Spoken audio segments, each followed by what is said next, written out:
am Dr. B. Kanagalakshmi, Assistant Professor of English, V.B. Vaniya Perumal College for Women, Virudhunagar. Now we are going to see Shaw's Man and Superman, Act 2. In the earlier video, we have seen an introduction about Shaw and also about Act 1. In Act 1, we are introduced to all the main characters, and now we are going to see about the development of the plot in Act 2. Let's get into Act 2. In Act 2, we meet one of the most important characters, that is Henry Straker, who is the chauffeur of Tanner, Jack Tanner. He is a mechanic, an engineer, and is very proud of his profession. Henry Straker is an engineer. Here in Act 2, we meet one of the most important characters, Henry Straker, who is the chauffeur of Jack Tanner. Henry Straker is a mechanic, an engineer, and is very proud of his profession. He imagines that when he goes with his master, he likes the car to break down so that he can show forth his skill and superiority, and also how much his master is dependent on him. Tanner tells Octavius that Henry Straker and other mechanics like him are very important developments in the modern age. Jack Tanner also tells Octavius that Henry Straker is swollen with the pride of class. Jack Tanner tells Octavius that educated and cultured people like them have been talking for a long time the arrival of new women. The old-styled woman was not only old-styled in dress and manners, but she had little or no education, no liberty or freedom of any kind, no economic independence, no independent will or personality. But the new woman is enjoying all this in the world. They have not noticed so far the arrival of new man. Henry Straker is the new man as he represents the new civilization, new ideals, new ways of life, and new thoughts and aims of life. He belittles Eton for that they only teach one to be a gentleman, while at the Polytechnic they teach you to be an engineer or such like. Henry Straker goes away and Octavius tells Tanner that he proposed to Anne last night, but she wept bitterly and said how could she think of anything else except her dear father who was no more in the world. She further told him that as Tanner was one of her guardians, according to the will of her dear father, he should first seek Tanner's permission. Octavius therefore formally asks for Tanner's permission. Tanner knows that this was all a trap, mere hypocrisy. Tanner tells Octavius that a book like The Life of the Bee would teach him that he is not the lover and wooer of Anne. It is not the man who pursues, courts, and wins a woman. Rather, it is the woman who courts, pursues, and ultimately wins. It is Anne who pursues him.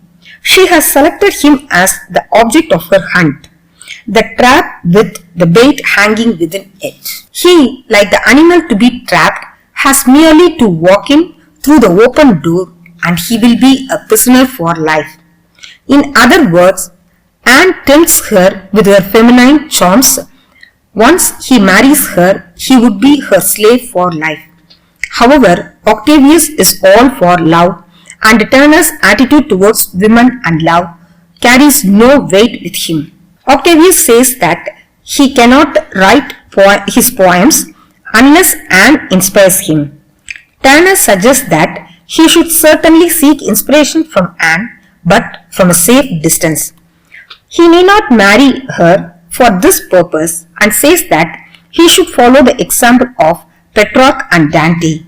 Both of them were the greatest poets of Italy, but they did not marry their objects of love and worship.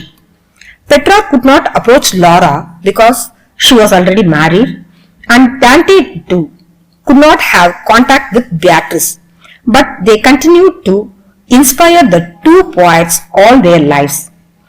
So Tanner tells Octavius that if he marries Anne, he would soon be tired of her and she would no longer remain an object of inspiration for him. he would find as little inspiration in her as one finds in muffins.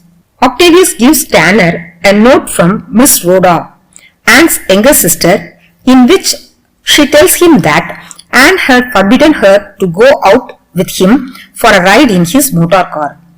Anne had forbidden her to go to be alone with him on any occasion, for he was not a fit person for a young girl to be with. Tanner is exasperated at this insult. At that time, Anne comes there, not knowing that Rhoda has returned to Tanner. She tells him that Rhoda had a severe headache and so could not drive out with him. Tanner calls her an incorrigible liar. Anne puts the blame on her mother and says that Rhoda is a young, immature girl, and if seen alone in Tanner's company, she would be misunderstood. This leads Tanner to burst out into a fierce denunciation of fashionable society. He says, "I tell you, the first duty of manhood and womanhood is a declaration of independence.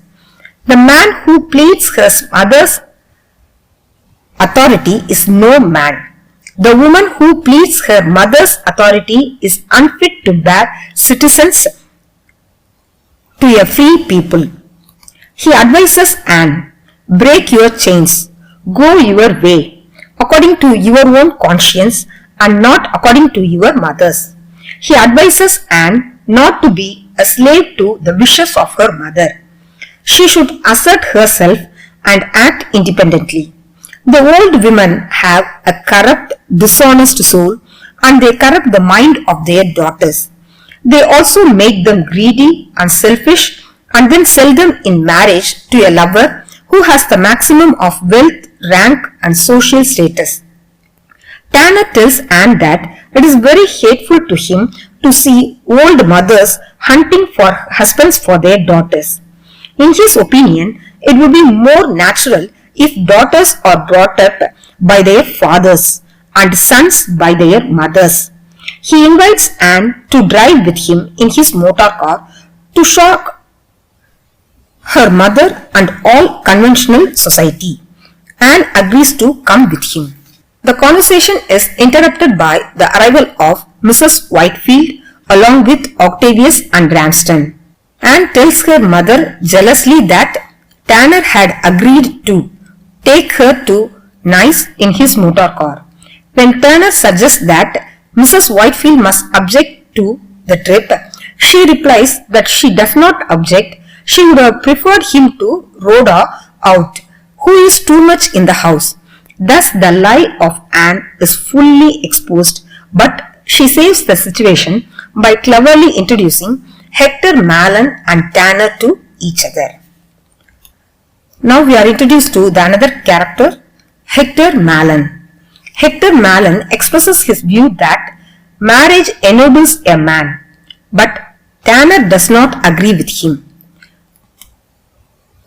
Hector Malon tells Tanner that in America they hold the view that a woman is morally higher than a man, and therefore marriage makes a man nobler and better.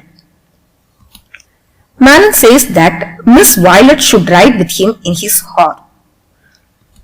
But Octavius and Ramsden explain matters to Malon that Violet is married and the name of her husband is still a secret for certain reasons.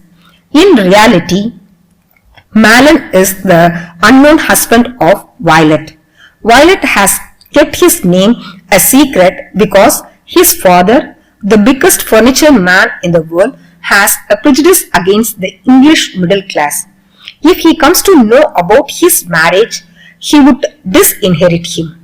As others get ready for their drive, Henry Straker tells Tanner that Anne was after him and not Octavius. In great panic, he asks Straker to drive him as fast as he can to some Muslim country where men are protected from women. In this way, Tanner runs away from the pursuing woman Anne. Here ends Act 2. Thank you.